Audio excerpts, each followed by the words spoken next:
हा, मग त्याची सुरू करा आता. ओके. आज भगवद्गीतेतील 9व्या अध्यायातील भगवद्गीता जशी आहे तशी यामधील दुसरा श्लोक घेणार आहे मी. आता या 9व्या अध्यायाला राजविद्या राजगुह्यम पवित्रम इदम उत्तमम प्रत्यक्षावगमम धर्म्यम सुसुखम कर्तुम वयम. पहिला राजविद्या म्हणलेला आहे. आता जसा एखादा राजा राजा म्हणजे जेव्हा राजाची पालखी जाते तेव्हा राजा सेंटरमध्ये असतो. सुरुवातीला त्याचे सेवक असतात, मागे त्याची फॅमिली असते. त्याप्रमाणे यातले पहिले 8 जे अध्याय आहेत भगवद्गीतेमधले, ते म्हणजे त्यांच्यापासून आपण 9व्या अध्यायापर्यंत पोहोचतो. म्हणजे पहिल्या अध्यायापासून आपण क्रमाक्रमाने प्रगती करत 9व्या अध्यायापर्यंत आपण अतिशय गुह्यतम अशा ज्ञानापर्यंत, म्हणजे जे खूप भगवंतांना भगवंतांनी असं खूप गोपनीय ज्ञान दिलेलं आहे या अध्यायामध्ये. आणि यानंतरच्या पुढल्या अध्यायांमध्ये आपण आणखी प्रगती करतो. आता हा अध्याय झाल्यानंतरच अर्जुनाला विश्वरूप दर्शन होतं. म्हणजे थोडक्यात काय, हे जे ज्ञान आहे हे जर आपण आत्मसात केले तर आपण पण भगवंतांपर्यंत पोहोचू शकतो. म्हणजे भगवंतांची प्राप्ती आपल्याला होऊ शकते. आता राजविद्या म्हणजे काय?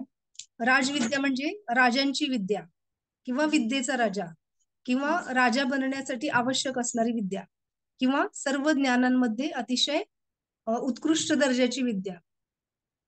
तर आता राजा म्हणजे महाराज. थोडक्यात महाराज आपण कुणाला म्हणतो? एकतर संन्याशांना महाराज म्हणतो किंवा भौतिक ह्यातले राजे असतात, जे भौतिक टेरिटरीचे जे मुख्य असतात त्यांना आपण राजा म्हणतो. तर आता जे संन्यासी असतात त्यांनी त्यांच्या अंतर्मनावर किंवा त्यांच्या अंतर्मनातील शत्रू असतात त्यांचा नाश करून ते त्याच्यावर राज्य केलेलं असतं. आणि जे भौतिक राजे असतात, देशाचे राजे, ते बाह्य स्वरूपामध्ये बाह्य टेरिटरी म्हणजे बाह्य प्रदेश असतो तो त्यांनी जिंकलेला असतो.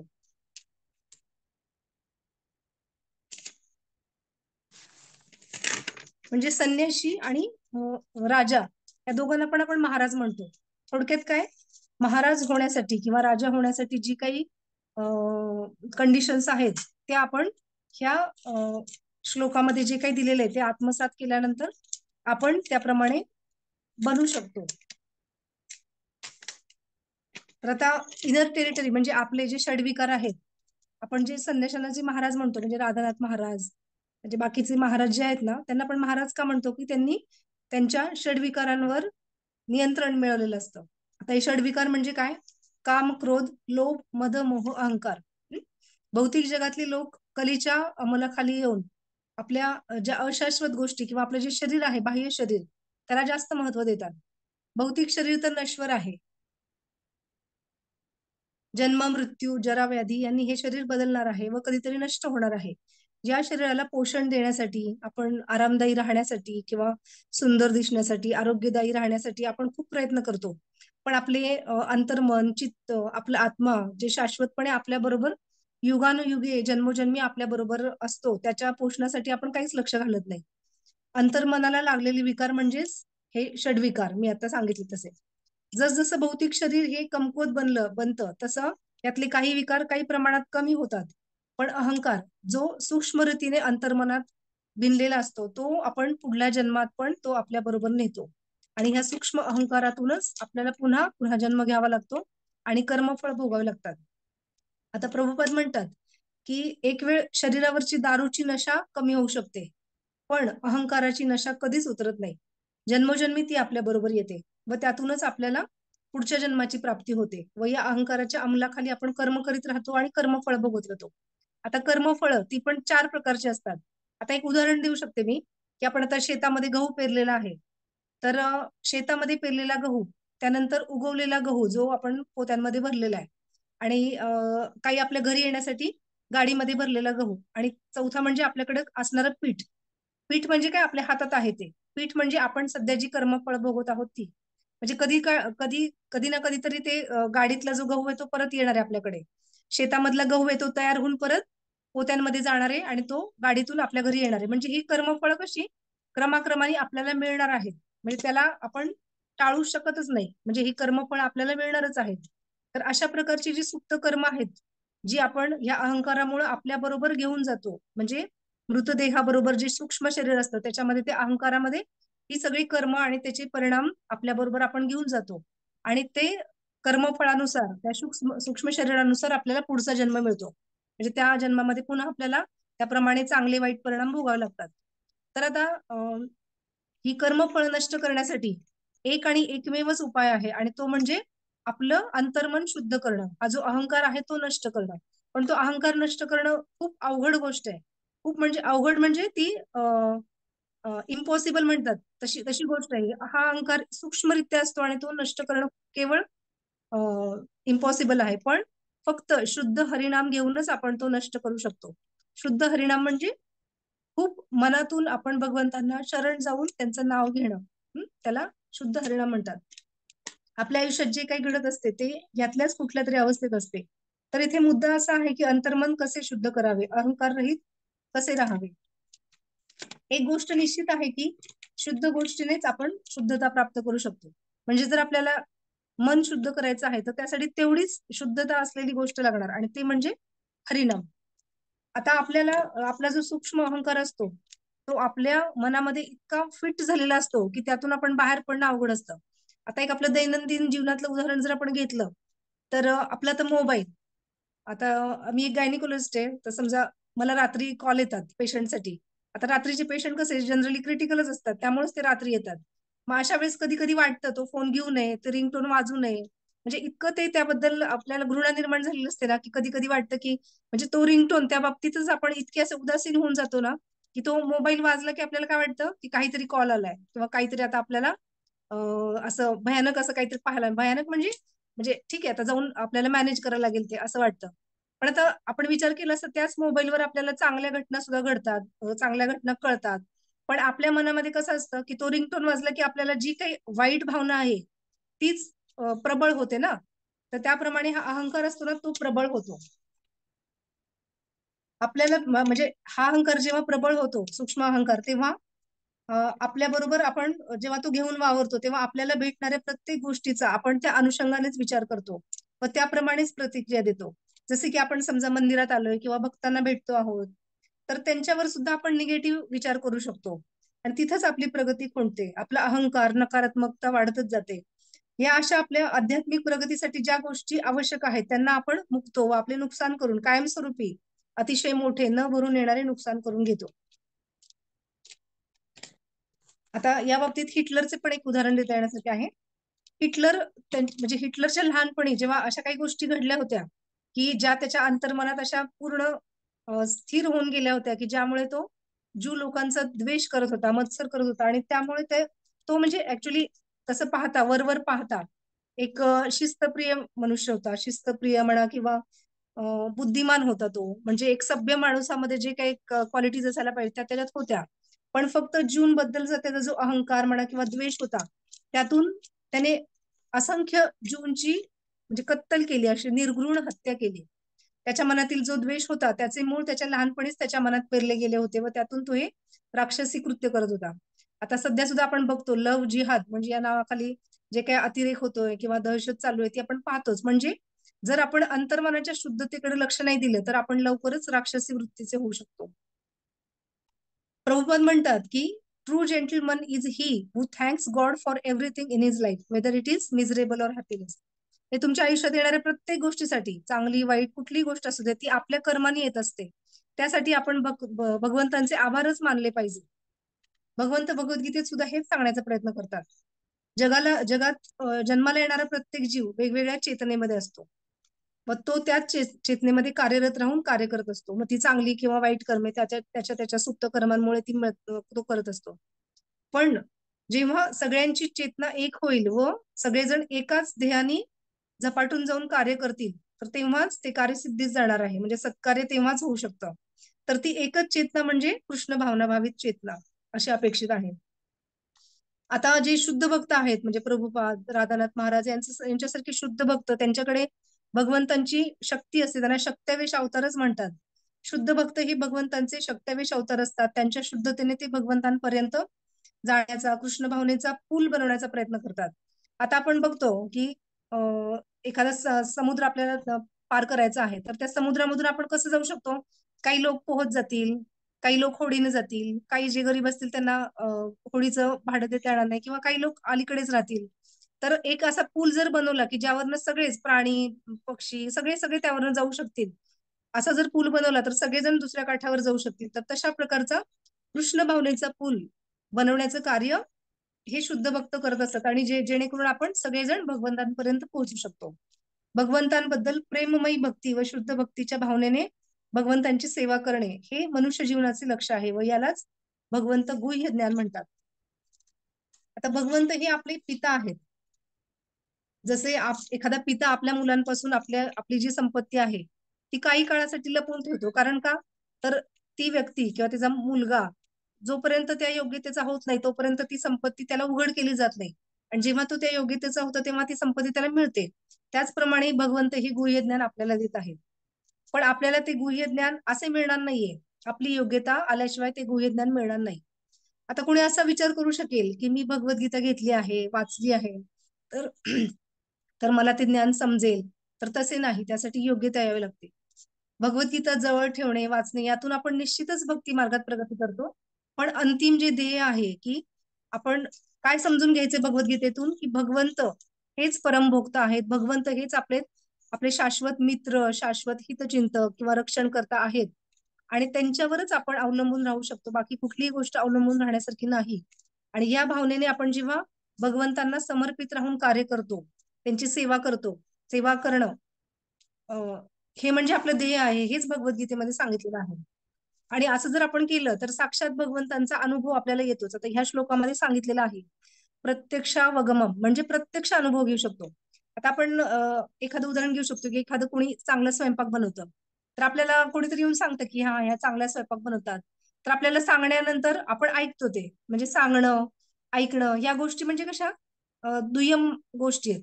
त्यानंतर आपण त्या पदार्थाचा वास घेतो. तर ती पण दुय्यम गोष्ट आहे. पण नंतर आपण जेव्हा प्रत्यक्ष चव घेतो, तेव्हा आपल्याला कळतं खरंच ही व्यक्ती किती छान स्वयंपाक बनवते. म्हणजे आपल्याला तृप्ती पण मिळते, पोट भरल्याची जाणीव होते तो पदार्थ खाल्ल्यानंतर. आता ह्या गोष्टी कशा आहेत, तृप्ती मिळणे किंवा ती चव घेणे, ह्या गोष्टी वैयक्तिक आहेत. त्याचप्रमाणे कृष्ण भावना किंवा कृष्णाची अनुभूती येणे ह्या गोष्टी सुद्धा वैयक्तिक आहेत. आणि अशी वैयक्तिक अनुभूती आपल्याला निश्चितच मिळते जेव्हा आपण पूर्णपणे समर्पित राहून कृष्णांची सेवा करतो. कृष्णाची किंवा कृष्णाच्या भक्तांची सेवा करतो. आणखी एक महत्वाची गोष्ट सांगावीशी वाटते. प्राचीन काळी प्राचीन काळी गुरुकुल असायची आणि त्या गुरुकुलांचं एकच ब्रीदवाक्य असायचं की come to learn and go to serve. म्हणजे तुम्ही इथे शिकण्यासाठी या आणि सेवा करण्यासाठी जा. म्हणजेच सेवा करण्याचा दृष्टिकोन शाळेतूनच मिळायचा. कारण प्राचीन काळी जेव्हा वैदिक संस्कृतीच्या आधिपत्याखाली गुरुकुलामध्ये शिक्षण मिळायचे त्याला अध्यात्माची जोड मिळायची व भगवंतांना केंद्रस्थानी ठेवून शिक्षण दिल्याने विद्यार्थ्यांना सुविद्या प्राप्त व्हायची व त्यामुळे समाजाचे विश्वाचे कल्याण व्हायचे. पण आजकाल शाळांचा उद्देशच लुटणे हा असतो. सर्वच शाळा नाही म्हणत मी, पण असतात काही शाळा म्हणजे बऱ्यापैकी एक 95% तरी स्कूल्स अशाच असतात. विद्यार्थ्यांना सुद्धा एक प्रकारचे लुटण्याचेच धडे दिले जातात. विद्यार्थ्यांमध्ये एकमेकांप्रती मत्सर, द्वेष, घृणा, जीवघेणी स्पर्धा तयार होते. अशा शाळांमध्ये जे अध्यापन होते ते भगवंतांचा अभाव असल्यामुळे त्या ज्ञानाचे अविद्येत रूपांतर होते व या अशा अविद्येतून असुरी प्रवृत्ती निर्माण होते. त्यामुळे लहानपणापासूनच या गोष्टींची काळजी घेतली गेली पाहिजे. प्रत्येकाच्या घरी भगवद्गीता असणे गरजेचे आहे. आपण स्वतः आणि आपल्या मुलांना त्यातील तत्वानुसार आयुष्य जगण्याचे धडे दिले गेले पाहिजेत. भगवद्गीता हे एक पद्धतशीर शास्त्र आहे, ज्यात आपल्याला आयुष्य जगण्याची कला दिली जाते. भगवंतांना पूर्णपणे शरण जाऊन भगवद्गीतेतील ज्ञान आत्मसात करण्याचा प्रयत्न केला पाहिजे. भगवद्गीतेतील ज्ञान हे सर्वश्रेष्ठ ज्ञान आहे. आता इतर ज्या ब्रँचेस आहेत म्हणजे भगवंतांची जी शिकवण आहे किंवा हे जे शास्त्र आहे हे सर्वोत्तम आहे आणि त्याच्यावर अनुसरूनच बाकीची भौतिक जगतातली जी शास्त्र आहेत बनवलेली ती त्याच्यावर म्हणजे बेसिस फंडामेंटल नॉलेज हे भगवद्गीतेतूनच आहे किंवा भागवतम मधून. त्यानंतरच बाकीची शास्त्र आहेत. आता ह्यामध्ये कसं इंजिनिअरिंग म्हणा किंवा मेडिकल, ॲटॉमिक सायन्स म्हणा, मॅग्नेटिक फील्डशी रिलेटेड किंवा इलेक्ट्रिकशी रिलेटेड काही जे सायन्स आहे किंवा जे काही प्रोफेशन्स आहेत, परत व्हॅक्युम रिलेटेड एनर्जीज त्यासाठी रिलेटेड जे काही प्रोफेशन्स आहेत, तर हे सगळे प्रोफेशन्स मॅथमॅटिक्स आणि मॅथमॅटिक्स हे भगवद्गीतेवरच आधारित आहे. तर आता इथे मला एक सांगावंसं वाटतं की मी आता मेडिकल प्रॅक्टिशनर आहे, पण मेडिकल प्रॅक्टिशनर असताना सुद्धा म्हणजे मला हे जाणवतं की जेव्हा आम्ही शिकायचो म्हणजे फर्स्ट इयरला असताना आम्हाला ह्युमन बॉडीचं डिसेक्शन असायचं. तर ह्युमन बॉडीचं डिसेक्शन असताना डेड बॉडीजवर आम्ही डिसेक्ट करून त्यातले अवयव कसे असतात, त्यांची मांडणी कशी असते, हे आपण शिकायचो. त्याच्यामध्ये आम्हाला शरीर रचनाशास्त्र आणि शरीर कार्यरत कसं राहतं असं शास्त्र आणि त्यातले केमिकल रिएक्शन्स असे 3 विभाग होते. तर शरीर रचनाशास्त्र आता ह्याच्यावरची पुस्तकं पण आहेत. तर आपण म्हणू की आपण त्या पुस्तकातून शिकलो, पण तसं नाही. ती पुस्तकं ज्यांनी कोणी लिहिली त्यांनी याच्यावर रिसर्च केलेला आहे. त्यांनी बऱ्याच बॉडीज डिसेक्ट केल्या किंवा बऱ्याच बॉडीचा अभ्यास केला, संशोधन केलं. त्यातनं त्यांना निर्णयास आले की हे असंच घडतं. म्हणजे भगवंतांनी ते तसं तयार केलेलं आहे. त्यातल्या क्रिया तशा होतात भगवंतांमुळे. त्यामुळं आपण ते संशोधन करू शकलो आणि ते पुस्तक रूपातून आमच्यापर्यंत आलं. त्यामुळे आमचं शिक्षण म्हणजे आम्ही शिकू शकलो किंवा कुठलंही शास्त्र असून देते ते प्रत्येकच शास्त्राला ते अभिप्रेत आहे या गोष्टी. आता नंतर पण प्रॅक्टिस करताना आता ऑब्स्टेट्रिशियन म्हणून एक डिलिव्हरीज करताना किंवा सिझेरियन करताना आता डिलिव्हरीचं कसं ते ते डिलिव्हरी होताना जो काही प्रोग्रेस होतो तो एका ठराविक साच्यामध्ये होतो किंवा सिझेरियनच्या वेळेस पण कारण ती बॉडी भगवंतांनी बनवलेली आहे म्हणून त्यामध्ये तसे बदल होतातच आणि सिझेरियनच्या वेळेस जेव्हा पहिली वेळ असेल सिझेरियनच्या वेळेस तर आम्हाला माहित असतं की ह्या म्हणजे शरीराचा कुठला भाग कुठे आहे त्यामुळे आपण व्यवस्थितरित्या करू शकतो ते समजा तर पहिलं त्या सिझेरियन होऊन गेलं असेल तर बऱ्याच वेळा कसं होतं की त्या पहिल्या सिझर नंतर काही जे आतमध्ये जो काही घोटाळा झालेला असतो त्यामुळे पुढचं सिझेरियन थोडंसं अवघड जातं म्हणजे मॅन मेड एरर्स असतात ना त्यामुळे पुढचा प्रॉब्लेम येतो म्हणजे पूर्णपणे भगवंतांवर जर तुम्ही अवलंबून राहिलात तरच तुम्ही म्हणजे भगवंतांशिवाय आपण काहीच करू शकत नाही सगळ्या गोष्टी भगवंतांपासूनच येतात.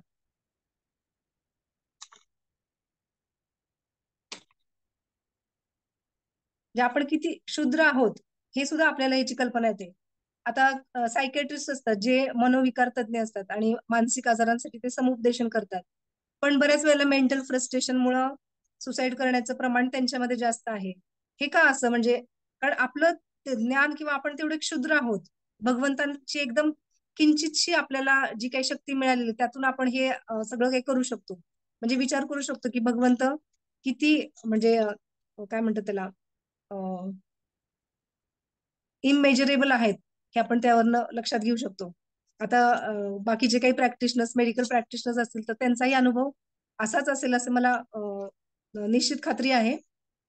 आता आपण पाहूयात की आपले अंतर्मन शुद्ध करण्यासाठी आपण काय करू शकतो. तर भगवंतांनी सांगितलेले आहे चेतो दर्पण मार्जनम भव महादावाग्नी निर्वापणम श्रेय हा कैरव चैन्द्रिका वितरणम विद्यावधू जीवनम. म्हणजे युगानुयुगे आपल्या अंतर्मनावर चित्तावर जे दूषित संस्कार मळ जन्मलेला आहे त्याचा नाश करणारे हरिनाम संकीर्तन हेच एक साधन आहे. आता इथे एक महत्वाचा शब्द आहे विद्यावधू. तर वधू म्हणजे काय सुहासिनी स्त्री म्हणजे पती असलेली स्त्री. आता पती म्हणजे इथे भगवंत अभिप्रेत आहेत. हं?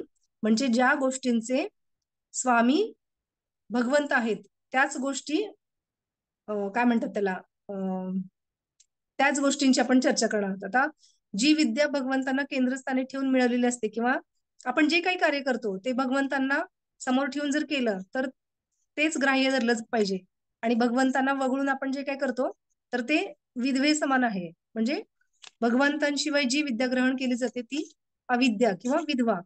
ज्या विद्येचे स्वामी भगवंत आहेत त्यालाच विद्या म्हणतात आणि भगवंत रहित ज्ञान म्हणजे अविद्या. आता तसं ब्रॉड माइंडनी विचार केला ना म्हणजे भागवतामध्ये असं दिलेलं आहे की हे सर्व भौतिक जगत हे प्राणी मात्र वृक्ष निसर्ग सृष्टी जड वस्तू ह्या सगळ्या स्त्री म्हणजे स्त्रीवाचक आहेत किंवा स्त्रीला त्या प्रेझेंट करतात आणि भगवंत हे एकच पुरुष आहेत आणि ते भोक्ता आहेत. जर आपण भगवंतांसाठी कार्य केलं तरच आपण सात्विक स्त्री असू नाहीतर मग आपल्याला भगवंतांविरहित आपण जर कार्य करत राहिलो आणि तीच सजवत राहिलो समजा आता म्हणजे एखादी विधवा स्त्री जर खूप अशी नटून थटून किंवा असं दुसऱ्यांच्या पती सोडून दुसऱ्यांना जेव्हा हे करत असेल तर तेव्हा आपण तिला घृणास्पद मानतो ना. तर त्याप्रमाणे भगवंतांना सोडून जर आपण फक्त बाकीच्या शास्त्रांवर आधारित राहून किंवा त्याच शास्त्रांचा जर गुणगौरव करत राहिलो तर आपण ह्या विधवे समान घृणास्पद आयुष्य जगू शकतो म्हणजे म्हणजे जगण्यास जगावं लागतं असं आयुष्य जर आपण भगवंतांना वगळलं तर. म्हणजे आपण कितीही शिकलेलं असू किंवा मोठ्या पदावर असू, आपण आपल्या चित्तात जर भगवंत नसतील तर आपण अविद्येच्या अंमलाखाली येऊन राक्षसी वृत्तीने घृणास्पद कार्य करतो. आता आपण बघतो मंदिरामध्ये जेव्हा आपण मूर्ती आणतो तेव्हा आपण मंदिरामध्ये प्राणप्रतिष्ठा करतो त्या मूर्तीमध्ये. म्हणजे आपण म्हणतो का ती मूर्ती आणली म्हणजे भगवंत आणले असं म्हणतो का? नाही की नाही, प्राणप्रतिष्ठा करतो. तसंच आपल्या मनाच्या मंदिरामध्ये भगवंत परमात्म्याच्या रूपात आहेत. ते आहेत, पण ते आपल्याला कसे ते फक्त आपण जे काय करतो ते पाहत राहतात, निरीक्षण करतात आपण जे काय करतो. आणि आपण ज्या गोष्टी करतो त्याला ते तथास्तु म्हणतात. कर म्हणजे मार्गदर्शन करत नाहीत. पण जेव्हा आपल्या हृदयातले भगवंत आहेत, आपली जेव्हा सुप्त अवस्थेतली कृष्ण भावना भावित एक चेतना आहे जी, म्हणजे कृष्णांप्रती म्हणजे आपले कृष्णच आपले सर्व आहेत. ही जेव्हा भावना किंवा कृष्णांसाठीच आपण आहोत, ही भावना जेव्हा आपण आपल्यात जागृत करतो, तेव्हा आपण अ, कृष्णांपर्यंत पोहोचू शकतो किंवा ते जे परमात्म्याच्या रूपात जे आपल्या अंतर्मनात आहेत, त्यांच्यामध्ये आपण प्राणप्रतिष्ठा करू शकतो.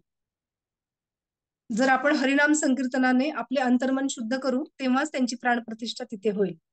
आता हरिनाम संकीर्तन हा एकच मार्ग दिलेला आहे. आता या अध्यायात भगवंत हे सांगण्याचा प्रयत्न करत आहेत की आतापर्यंत आपण 8व्या अध्यायापर्यंत ज्ञानयोग, कर्मयोग, अष्टांग योग याच्यावर चर्चा केली. तर त्यातून आपण भगवंतांपर्यंत जातो. हं? पण अंतिम ध्येय जे आहे की भगवंतांप्रती आपल्याला प्रेम निर्माण होणं, त्यांची प्रेमातून सेवा करणं, एक कर्तव्य म्हणून नाही, प्रेमातून सेवा करणं वेगळं आणि एक आपण जेव्हा आपला बॉस असतो, आपण बॉस किंवा एक काय म्हणतात कर्तव्य म्हणून जेव्हा काम करतो ते वेगळं आणि जेव्हा आपण खरंच तिथं म्हणजे काहीतरी आपलं जे नातं आहे ते ओळखून जेव्हा काम करतो तर ते त्या ठिकाणी आपण पूर्णपणे आपले 100% आपण देऊ शकतो. त्याप्रमाणे जेव्हा भगवंतांना समर्पित होऊन कार्य करतो तेव्हा आपलं अंतर्मन शुद्ध होतं. आता भगवंतांनी सांगितलेलं आहे की ज्ञान मार्ग, कर्म मार्ग आणि योग मार्ग ह्यातून आपण भगवंतांपर्यंत पोहोचतो.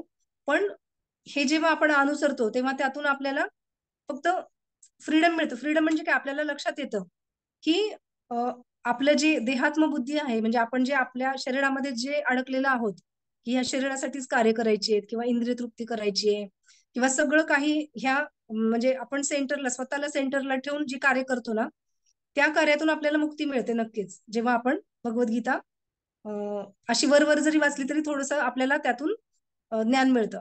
पण ह्या इंद्रियांपासून मिळणारं जे सुख आहे ते क्षणिक आहे आणि त्यातूनच दुःखाची निर्मिती होते. म्हणजे दुःख आपणच आपलं वाढवत असतो. पण भगवंतांप्रती सेवा करून जेव्हा आपल्याला त्यातून सुख मिळतं, ते सुख शाश्वत आहे. आता इथं त्यांनी दिलेले धर्म्यम सुसुखम. सुसुखम म्हणलेले आणि धर्म्य म्हणजे धर्माला अनुसरून ते सुख असणारे आणि ते कायमस्वरूपी असणारे. भगवंत म्हणतात की ज्यासाठी मी तुम्हाला मनुष्ययोनी दिली आहे, ते कार्य जर तुम्ही प्रामाणिकपणे कराल तर तुम्ही मला प्राप्त व्हाल. सध्या माणसाने खूप भौतिक प्रगती केली आहे. जास्तीत जास्त रित्या आरामदायक आयुष्य जगण्याचा प्रयत्न करीत आहे. पण आपण कितीही भौतिक प्रगती केली तरीही आपण अंतिमतः भगवंतांवरच अवलंबून असतो. पण आपल्यातील अहंकारामुळे किंवा पूर्वसंचित कर्माच्या परिणामांमुळे आपल्याला ते मान्य होत नाही. काही लोक तर पशुपेक्षाही नीच स्तरावरचे असतात. ते भगवंतांचे अस्तित्वच मान्य करत नाहीत. 1974 मध्ये जेव्हा आंध्र प्रदेशमध्ये दुष्काळ होता, त्यावेळेस हैदराबादमध्ये एका मंदिराला भेट देण्यासाठी प्रभुपाद गेले होते. त्यावेळेस तिथे दुष्काळ होता. तर प्रभुपादांनी तिथे म्हणजे गीता जयंती पण होती त्यावेळेस. तर गीता जयंतीच्या निमित्ताने प्रभुपादांनी तिथे गीता अनुष्ठान आणि 18 दिवस पूर्ण गीता पठण आणि हरिनाम संकीर्तन केलं. तर ज्या दिवसापासून प्रभुपाद तिथे होते त्या दिवसापासून तिथे पाऊस होता पूर्ण 18 दिवस. म्हणजे तिथलं दुष्काळ नष्ट झाला. आता आपण विचार करू शकतो की दुष्काळ किंवा पूर येणं ह्या ज्या नैसर्गिक गोष्टी आहेत त्या आपल्या म्हणजे माणसाच्या शक्तीच्या बाहेर आहेत. पण प्रभुपादांसारखे शुद्ध भक्त ज्यांना भगवंत स्वतः शक्ती देतात, तर ते शुद्ध भक्त भगवंतांशी कनेक्ट होऊन ह्या इतक्या मोठ्या गोष्टी सुद्धा करू शकतात. अशा शुद्ध भक्तांमुळे समाजाचे, विश्वाचे कल्याणच होते व खऱ्या अर्थाने हे जग मनुष्य व किंवा इतर प्राणी मात्रास राहण्यास योग्य स्थान बनते. अशा शुद्ध भक्तांमुळे कृष्ण भावना वाढीस लागून हे जग वैकुंठ समान होऊ शकते. आता चैतन्य चरितामृतामध्ये म्हटलेलं आहे, ब्रह्मांडा भ्रमिते कोण भाग्यवान जीव, गुरु कृष्ण प्रसाद पाय भक्ती लता बीज. म्हणजे काय, भक्तीसाठी भगवंतच प्रेरणा देतात. म्हणजे आपण जेव्हा भगवंतांशी कनेक्ट करू तेव्हा आपल्याला ते प्रेरणा देणार, पण भगवंतांपर्यंत आपल्याला पोहोचवण्याचं काम गुरु करतात. आता ज्याप्रमाणे एअरपोर्टवर आपण विमानामध्ये बसण्याआधी आपल्या चेक इन करताना आपल्याकडनं काही गोष्टी काढून घेतल्या जातात. म्हणजे आता हार्मफुल गोष्टी असतात काही, की असं शार्प ऑब्जेक्ट्स, की म्हणजे ज्यामुळे कुणाला इंजुरी होऊ शकते, लागू शकतं, किंवा काही लिक्विड्स असतात की ज्यामध्ये अल्कोहोल असतं, स्पिरिट असतं, किंवा काही पाणी पण, पाण्यामध्ये पण कधी कधी काही ड्रग्ज वगैरे मिळाले असतात. म्हणजे आहे म्हणजे तसं काही काही लोक बाळगू शकतात, किंवा काही डिओड्रंट्स वगैरे. तर ह्या गोष्टी की जेणेकरून, किंवा ज्वलनशील पदार्थ की जेणेकरून विमानामध्ये काही हानी पोहोचू शकते, ते पदार्थ काढून घेतले जातात. म्हणजे त्या व्यक्तीला किंवा इतरांना त्रास होऊ नये म्हणून. त्याचप्रमाणे आपल्याला जेव्हा भगवंतांकडे जायचे, तर आपल्याला हे षडविकार व हे अहंकार याचं परिमार्जन केल्याशिवाय आपण भगवंतांकडे मार्गस्थ होऊ शकत नाही. म्हणजे त्या विमानातच बसू शकत नाही आपण. म्हणजे त्याची योग्यता आपल्याला मिळत नाही. तर ती योग्यता मिळण्यासाठी काय करायचं ते आपण आता बघूयात. शुद्ध गोष्टीनेच आपण शुद्ध पवित्र होऊ शकतो, हे मी मगाशी सांगितलं. तर शुद्ध कलियुगामध्ये शुद्ध काय आहे? फक्त हरिनाम हे शुद्ध आहे. अंतर्मन शुद्ध करण्यासाठी एकमेव उपाय म्हणजे हरिनाम. आता हरिनाम संकीर्तन नवविधा भक्तीमध्ये श्रवण, कीर्तन, स्मरण, पादसेवन, दास्यम, सख्यम, अर्चनम, वंदनम, आत्मनिवेदन, तर आपण हे पाहिलंच आहे. पण जेव्हा आपण हरिनाम घेतो, तर त्या हरिनामामध्ये म्हणजे जेव्हा तुम्ही नाम संकीर्तन करता तेव्हा तिथे तुम्ही श्रवण पण करता, कीर्तन करता, स्मरण करता, दास्य भावामध्ये स्मरण करता, साख्य भावामध्ये स्मरण करता, तुमच्या मनातल्या तुमचे हितगुज करता भगवंतांशी.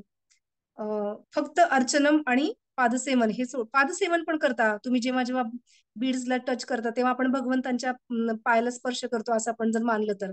तर ह्या सगळ्या गोष्टी आपण फक्त हरिनामाने करू शकतो. म्हणजे हरिनाम जर तुम्ही शुद्ध भावनेने केलं तर तुम्ही सगळ्या प्रकारची भक्ती केल्यासारखं आहे.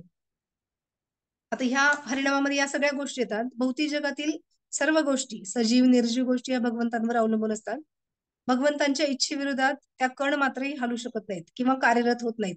आता 15व्या अध्यायात भगवंत सांगतात की सूर्य, चंद्र, अग्नी माझ्यापासूनच उत्सर्जित होतात. आपण म्हणजे मीच प्रत्येक ग्रहलोकात प्रवेश करतो आणि माझ्या शक्तीद्वारेच हे ग्रह आपापल्या कक्षेत स्थिर राहतात. आता आपण विचार करूयात, सूर्य पृथ्वीपासून काही ठराविक अंतरावर आहे, पण त्यामध्ये थोडा जरी फरक पडला तरी आपल्यावर खूप भयानक परिणाम होऊ शकतात. म्हणजे आपण म्हणजे पृथ्वी जळू पण शकते किंवा खूप थंडी पडू शकते, थोडा जरी त्यात फरक झाला तर. म्हणजे त्या गोष्टी किती अवघड आहेत. तर हे सगळं करण्याचं काम भगवंत त्यांच्या फक्त नेत्र कटाक्षाने, म्हणजे त्यांची ही खूप क्षुद्र एनर्जी आहे जी पूर्ण ब्रह्मांडाला किंवा पूर्ण हे असंख्य ब्रह्मांड आहेत त्यांना कंट्रोल करण्यासाठी त्यांना त्यांची खूप सूक्ष्म एनर्जी वापरावी लागते. भगवंत सांगतात की मीच चंद्रहून सर्व वनस्पतींना जीवनरस पुरवठा करतो. आपण जे खातो त्याचे पाचन करण्याचे काम सुद्धा भगवंतच करतात.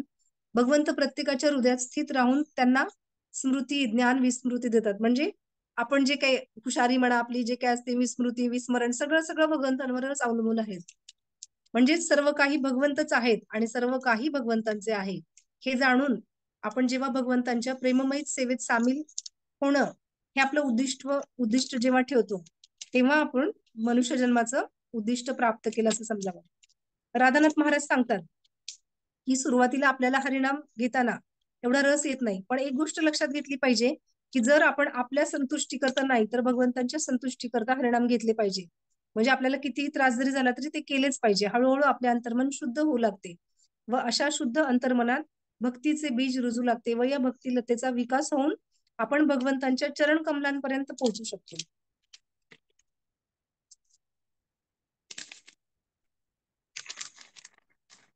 तर शुद्ध हरिनाम घेणं हेच फक्त आपल्या हातामध्ये आहे. हरे कृष्ण कृष्ण कृष्ण हरे हरे, हरे राम राम राम हरे हरे. ऍक्च्युली ह्या श्लोकाबद्दल किंवा ह्या अध्यायाबद्दल बोलण्याची माझी पात्रता नाही, पण एक सेवा म्हणून मी तुमच्या समोर मांडले आहे सगळे. तर काही चूक झाली असेल किंवा कोणी दुखावलं गेलं असेल तर अ, मला माफी करा. कोणाचे काही प्रश्न असतील तर विचारू शकता.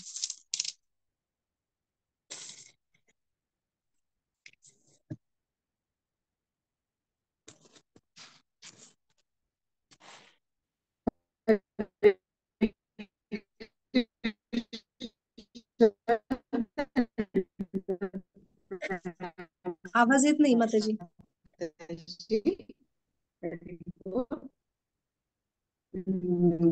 आज डॉक्टर रेखा रुग्णवत रेखामध्ये गायनेकोलॉजिस्ट म्हणून साधारणपणे 15 वर्ष कार्यरत आहेत आणि त्या 12 महिला. आवाज नाही येते हरिबोल? हा येतोय माताजी.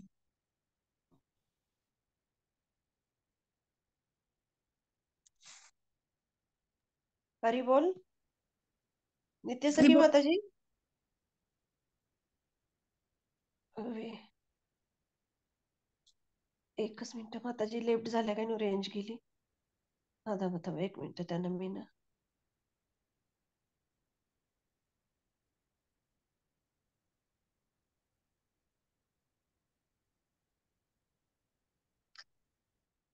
मिनिट. त्यांना ते लेफ्ट झालेले दिसत आहेत, रेंज गेल्यामुळे जॉईन झाल्यात. मी त्यांना ना हे करते, होस्ट करते. हा हरिबोल. हरे नित्यसखी कृष्ण. माताजी येतो बोला आता आता. आवाज? हा येतोय. हो येतोय.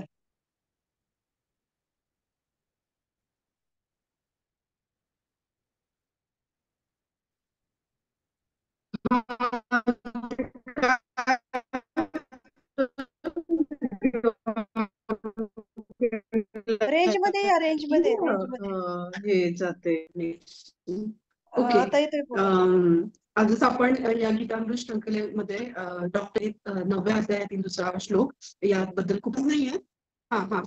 माताजींनी तिथे अंतर्मनाला लागलेले विकार लावलेला असतो आणि त्यामुळे आपल्याला कर्मफळ भोगावे लागतात आणि ही अहंकाराची नशा उतरत नाही. तर त्यासाठी एकच इलाज आहे, तो म्हणजे हरिनाम आणि भगवंतांचं नामस्मरण. तर माताजी, आपण ह्या श्लोकामधून खूप सुंदर हा किती सुंदर भक्ती मार्ग, हा राजमार्ग आहे, हे खूप सुंदर शब्दामध्ये पटवून दिलं आम्हाला. डॉक्टर रेखा रुग्णवर माताजी ह्या आपल्या बारामती परिसरामध्ये साधारणपणे 15 वर्ष वैद्यकीय सेवा देत आहेत. तर त्या बारामती महिला हॉस्पिटल इथं गायनेकॉलॉजिस्ट म्हणून आहेत आणि मेडिकल कॉलेज इथे देखील त्यांच्या डोमेन एरियामध्ये स्पेशलायझेशन मध्ये विद्यार्थ्यांना मार्गदर्शन करीत असतात. आज त्यांनी आपल्याला आज देखील खूप सुंदर मार्गदर्शन केले आहे. त्यामुळे मी इस्कॉन बारामती वैष्णवी समिती यांनी आपल्या सर्वांच्या वतीने माताजी आपले खूप खूप आभार या ठिकाणी व्यक्त करते. आणि आपणही सगळ्याजणी आज वेळात वेळ काढून या प्लॅटफॉर्मवर उपस्थित राहिलात त्याबद्दल आपणा सर्वांचे देखील मनस्वी आभार. चंदिनी शक्ती माताजी. हरिबोल. हा हरिबोल. थँक्यू माताजी. एक हे होतं, खूप सगळ्या जणी जॉईन झाल्यात, काही बाहेरून पण आहेत, आपल्या वेगवेगळ्या शहरांमधून जॉईन झालेल्या. तर आपल्या ज्या माताजी आहेत बारामती सेंटरच्या, तर त्यांच्यासाठी पण एक विनंती होती की शनिवारी 17 तारखेला आपला कीर्तन मेला म्हणून खूप सुंदर प्रोग्राम आहे. तर सगळ्या माताजींना विनंती आहे की या प्रोग्रामचे आपले फ्लेक्स पण लागलेले आहेत बारामतीत, मेसेज पण टाकले आहेत. तर जास्तीत जास्त महिलांपर्यंत हा मेसेज पोहोचवा आणि तुम्ही पण ह्या कार्यक्रमाला उपस्थित राहा. तर ही एक विनंती होती. आता कोणाला काही प्रश्न असतील तर तुम्ही प्रश्न विचारू शकता. एक सेटिंग चेंज करते मी, 1 मिनिट.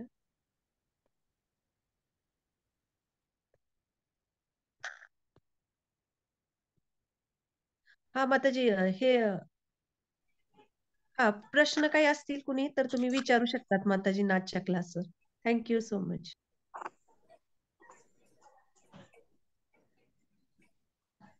हरे कृष्ण. हरे कृष्ण. हा माताजी, तुम्ही म्हणालात जे स्मरण विस्मरण बुद्धी ही सगळी भगवंतच देतात. मग आपल्याला जेव्हा दुर्बुद्धी येते किंवा कुबुद्धी, वाईट मार्गाला जातो आपण, तेव्हा तेच ते आपल्या अंतर्मनात आपला जो सूक्ष्म अहंकार आहे, जो आपण आपल्या बरोबरच असतो, तो त्याच्यामुळे आपल्याला ही दुर्बुद्धी येते. जेव्हा हा अहंकार नष्ट होऊन जेव्हा पूर्णपणे आपलं हृदय स्वच्छ होईल किंवा अंतर्मन स्वच्छ होईल, जेव्हा तिथे फक्त भगवंतच वास करतील, तेव्हा भगवंतांनी दिलेली बुद्धी वेगळी. आणि ही आपण जी आहे ना बुद्धी येते आपल्याला, ती दुर्बुद्धी ही आपल्याच विचारातून, आपल्याच कर्मातून आलेली असते.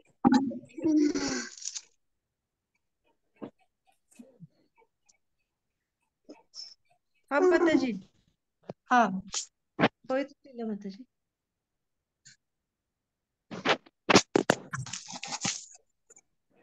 सेटिंग चेंज केलंय. एक मिनिट, कसं काय? एक मिनिट. हा, पवित्र लीला मातेजी, तुम्ही हात वर केलाय ना? येस येस, अनम्यूट होत नव्हतं म्हणून केलता. हा. खूप छान लेक्चर झालं रेखा माताजी. विशेषतः ते विमानामध्ये जाताना आपल्याला काही गोष्टी काढून ठेवाव्या लागतात. ते फार छान वाटलं की तसं काम करून लोकमध्ये तर आपण आपल्या डेस्टिनेशन कडे जाऊ शकतो. तर ते खूप छान वाटलं. आणि आताचं उत्तर खूप सुंदर होतं, ते शेअर करायचं होतं. आणि हरिनामाचं देखील जे सांगितलं ना, की हरिनाम जर आपण शुद्ध मनाने घेतलं तर नवविधा भक्ती केल्याप्रमाणे आहे. तर ते एक नवीन हे मिळालं की पादसेवनम सुद्धा हरिनामाद्वारे आपण करू शकतो. तर thank you so much. Thank you. Hari बोल. प्रश्न काही नव्हता, प्रश्नाचं उत्तर मला शेवटी दिलेल्या विवेचनातून मिळून गेलं, त्याच्यामुळे थँक्यू.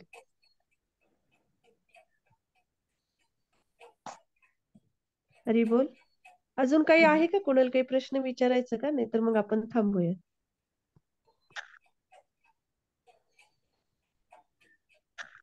चालेल माताजी, काही प्रश्न नाही दिसत कोणाला, तर मग आपण थांबूयात. आणि रविवारी पण सगळ्याजणी दुपारी दुसऱ्या श्लोकावर विश्लेषण असेल आपलं, तर रविवारी सगळ्याजणी असेच जॉईन करा सगळ्या. थँक्यू.